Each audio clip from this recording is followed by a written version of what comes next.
అందరికీ శ్రీ పరాభవనామ ఉగాది శుభాకాంక్షలు. ఈరోజు మన అందరి ఇంట్లో ఉగాది పచ్చడి చేస్తారు కదా, కానీ మన చిన్నారి అమ్ములకి ఆ పచ్చడి అంటే అస్సలు ఇష్టం లేదు. అమ్మో అది చేదు అంటూ పారిపోతుంది. మరి అమ్ముల్ని పచ్చడి తినేలా చేయడానికి నానమ్మ చేసిన ప్రయత్నం ఏమిటి? మరి ఈ కథలోకి మీరు కూడా వచ్చేయండి, పదండి చూద్దాం. అది ఒక అందమైన ఉగాది పండుగ ఉదయం. ఇల్లంతా మామిడి తోరణాలు, పిండి వంటల వాసనలతో నిండిపోయింది. కానీ మన అమ్ములు మాత్రం అస్సలు సంతోషంగా లేదు. ఇల్లంతా పండగ హడావుడిలో ఉంటే అమ్ములు మాత్రం మూలన కూర్చొని విసుగ్గా ఉంది. ఎందుకంటే అమ్ములో తల్లి, ఇదిగో ఉగాది పచ్చడి, ఒక్క స్పూన్ తిను. వద్దే నాన్నమ్మ, అందులో ఆ వేపు చేదుగా ఉంటుంది. నాకు ఆ పచ్చడి వద్దు, ఏమీ వద్దు. నేను చాక్లెట్ మాత్రమే తింటాను.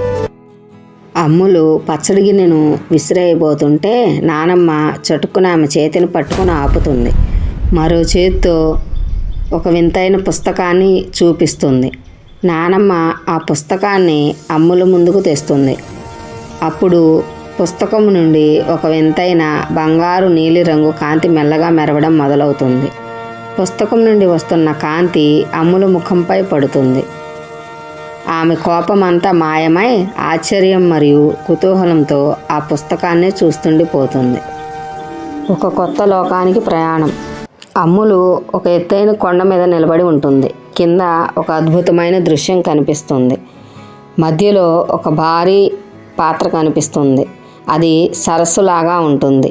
అందులో నీరు ఉగాది పచ్చడి రంగులో, పైన వేప పూలు, మామిడి ముక్కలు పడవల్లా తేలుతూ కనిపిస్తాయి.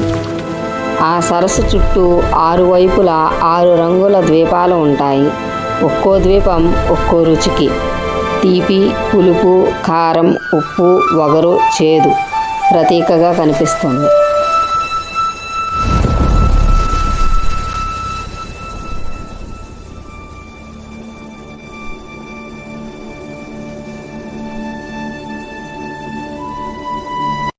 అమ్ములు ప్రతి ద్వీపం నుండి ప్రయాణిస్తూ ఆశ్చర్యాన్ని, ఆనందాన్ని పొందుతుంది. ఇది కొంచెం చేదు.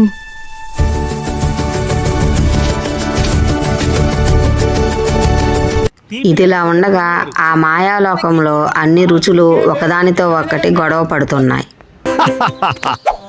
చూడండి నా మెరుపు! ఈ ఉగాది పచ్చడికి అసలైన హీరోని నేను లేకపోతే జనం దీన్ని కన్నెత్తి కూడా చూడరు. నేనే ఈ పచ్చడికి మహారాజుని. ఏయ్ బెల్లం! ఆపు నీ సోది! కొత్త తీపి తింటే మొహం మత్తుతుందిరా. నా ఘాటు తగిలితేనే మనిషికి పౌరుషం వచ్చేది. హలో హలో, ఇక్కడ అసలైన సెలబ్రిటీ ఎవరో మర్చిపోయినట్లున్నారు. నా పచ్చి వగరు తగిలితేనే పచ్చడికి ఒక కొత్త కిక్ వస్తుంది. అబ్బబ్బబ్బా, ఏం వాగుతున్నారు? అసలు పులుపు లేని జీవితం చప్పగా ఉంటుంది తెలుసా? ఈ పచ్చడికి మెయిన్ బేస్ నేనే. మీ అందరి గోల ఆపండి. ఒక్క మాట గుర్తుపెట్టుకోండి, అన్నీ వేసి చూడు, నన్నేసి చూడు.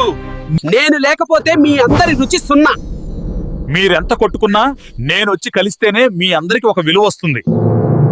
కానీ నన్ను చూస్తే అందరూ ముఖం తిప్పుకుంటారు. చేదు అంటారు.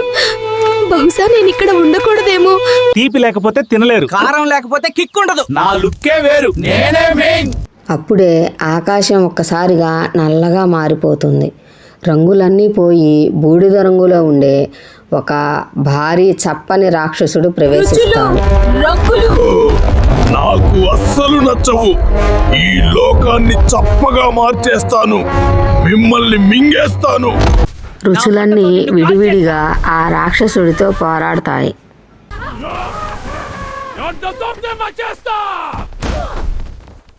చూసావా అమ్ములు, విడివిడి రుచులు ఆ రాక్షసుడిని ఏమీ చేయలేవు. ఆపండి, మీ గొడవలు ఆపండి. అందరూ కలిసి ఒక్కటిగా మారండి. అప్పుడే మీరు ఆ రాక్షసుడిని ఓడించగలరు. ఆ 6 రుచులు అందరూ కలిసి ఒకే పెద్ద ఇంద్రధనస్సు కాంతిలా మారి ఆ రాక్షసుడి పైకి దూకుతారు. ఆ రుచుల కాంతి తగలగానే చప్పని రాక్షసుడు రంగురంగుల పూల రెబ్బలుగా మారి విడిపోయి మాయమైపోతాడు. రాక్షసుడు ఎక్కడికి పోయాడు? నానమ్మ ఆ రుచులన్నీ ఏమయ్యాయి? చూడు అమ్ములు, ఆ రాక్షసుడు మాయమైపోయాడు. ఆ 6 రుచులు ఎక్కడికి పోలేదు.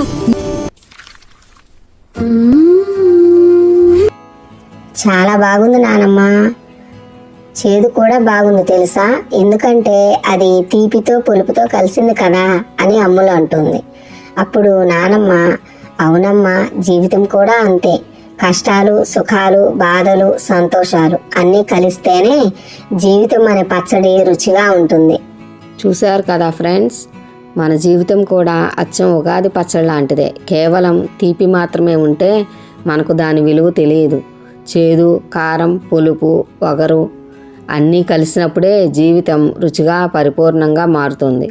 అందుకే ఏ కష్టం వచ్చినా భయపడకండి.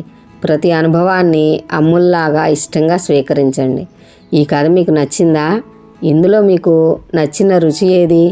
కింద కామెంట్లో మాకు చెప్పండి. ఇలాంటి మరిన్ని మ్యాజికల్ స్టోరీస్ కోసం మన ఛానల్ని సబ్స్క్రైబ్ చేసుకోండి. అందరికీ మరోసారి ఉగాది శుభాకాంక్షలు. వచ్చే వీడియోలో మళ్ళీ కలుద్దాం. సెలవు.